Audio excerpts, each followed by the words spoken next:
You, John Fitzgerald Kennedy, do solemnly swear. I, John Fitzgerald Kennedy, do solemnly swear.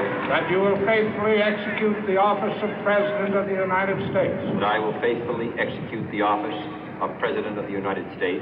And will, to the best of your ability.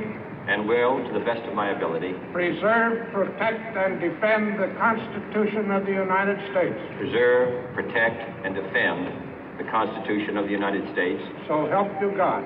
So help me God.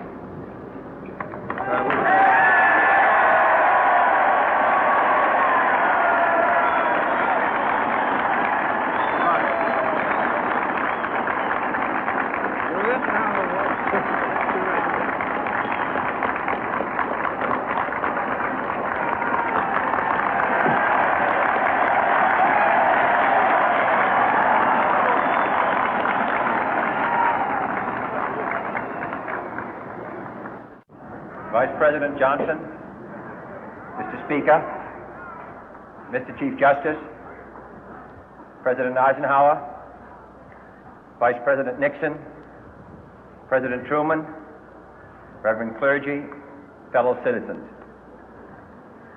We observe today not a victory of party, but a celebration of freedom, symbolizing an end as well as a beginning, signifying renewal as well as change. For I have sworn before you and Almighty God the same solemn oath our forebears prescribed nearly a century and 3/4 ago. The world is very different now, for man holds in his mortal hands the power to abolish all forms of human poverty and all forms of human life.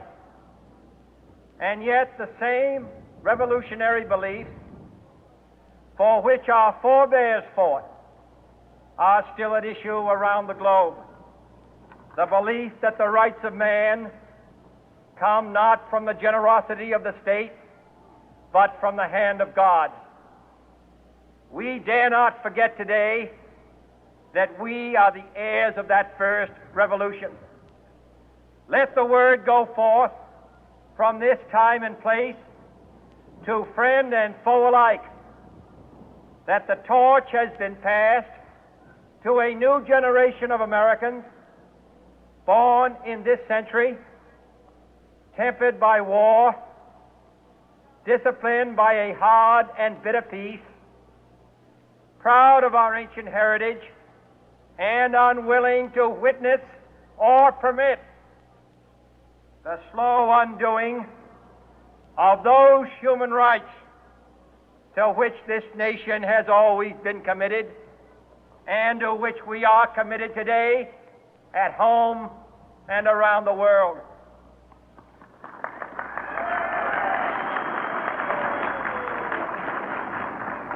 Let every nation know, whether it wishes us well or ill, that we shall pay any price, bear any burden, meet any hardship, support any friend, oppose any foe to assure the survival and the success of liberty.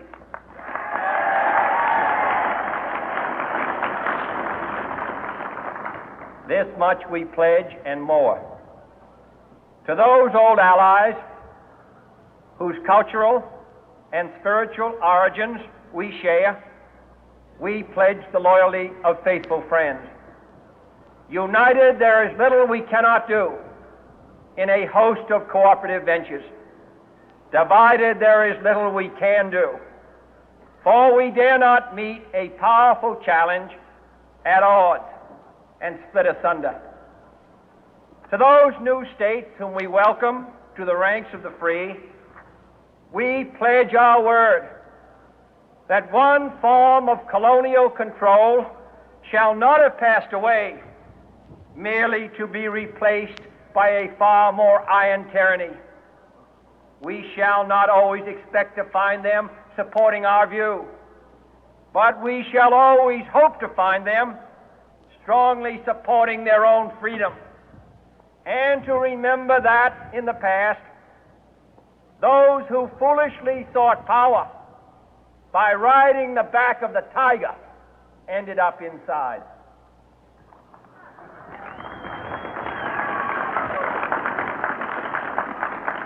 To those people in the huts and villages of half the globe struggling to break the bonds of mass misery, we pledge our best efforts to help them help themselves for whatever period is required, not because the communists may be doing it, not because we seek their votes, but because it is right.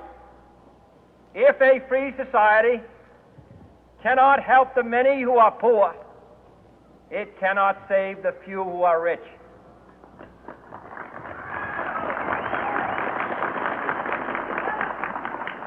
To our sister republics south of our border, we offer a special pledge to convert our good words into good deeds, in a new alliance for progress, to assist free men and free governments in casting off the chains of poverty. But this peaceful revolution of hope cannot become the prey of hostile powers. Let all our neighbors know that we shall join with them to oppose aggression or subversion anywhere in the Americas. And let every other power know that this hemisphere intends to remain the master of its own house.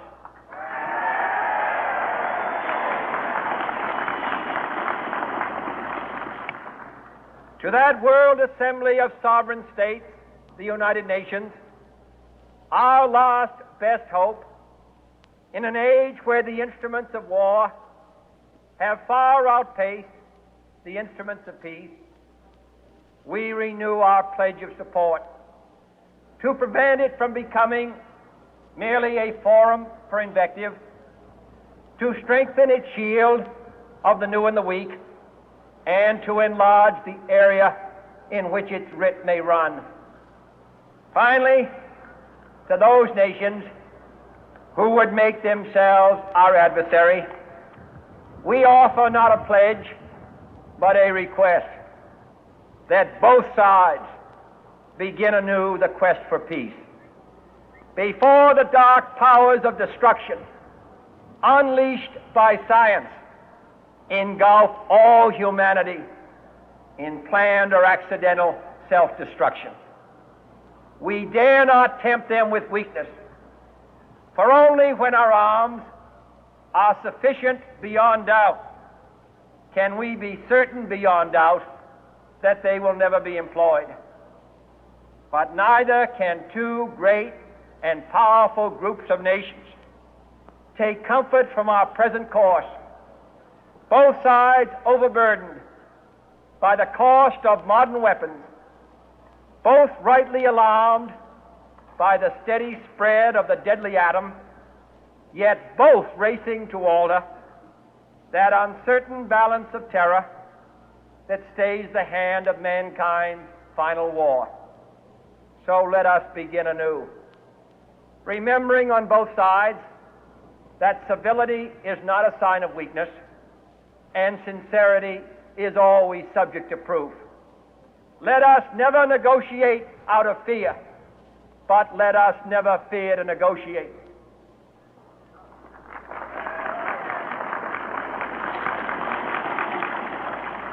Let both sides explore what problems unite us, instead of belaboring those problems which divide us. Let both sides, for the first time, formulate serious and precise proposals for the inspection and control of arms, and bring the absolute power to destroy other nations under the absolute control of all nations.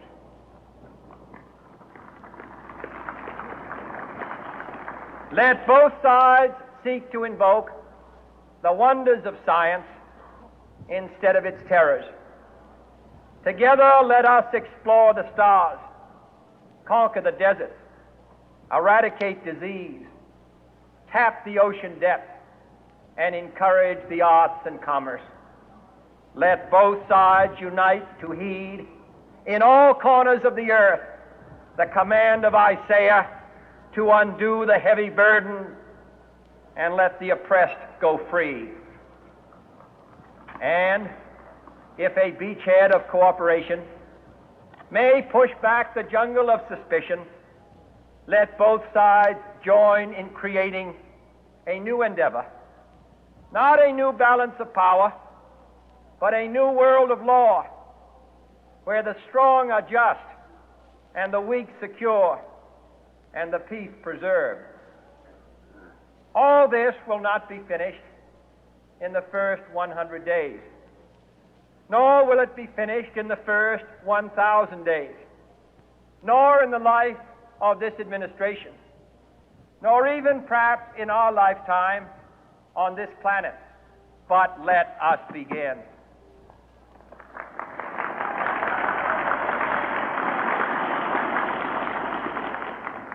In your hands, my fellow citizens, more than mine, will rest the final success or failure of our course. Since this country was founded, each generation of Americans has been summoned to give testimony to its national loyalty.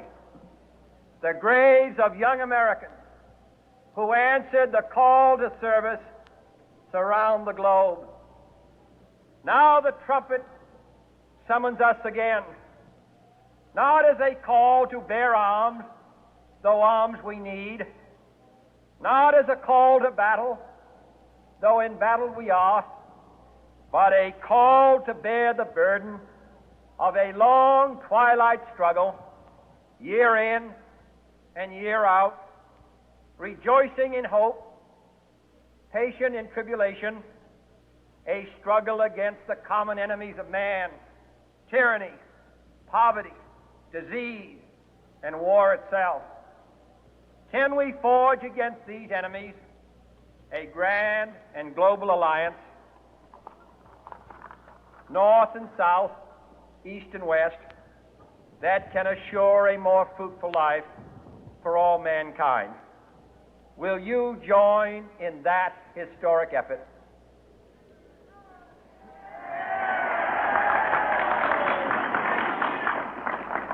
In the long history of the world, only a few generations have been granted the role of defending freedom in its hour of maximum danger. I do not shrink from this responsibility. I welcome it.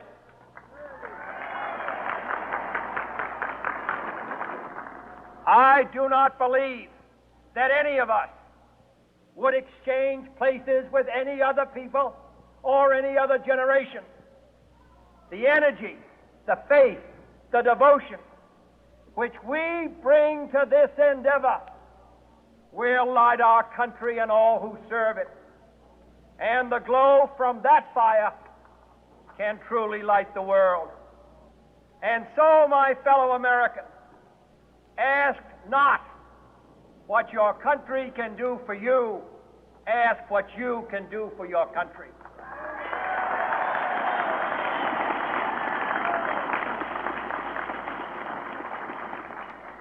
My fellow citizens of the world, ask not what America will do for you, but what together we can do for the freedom of man.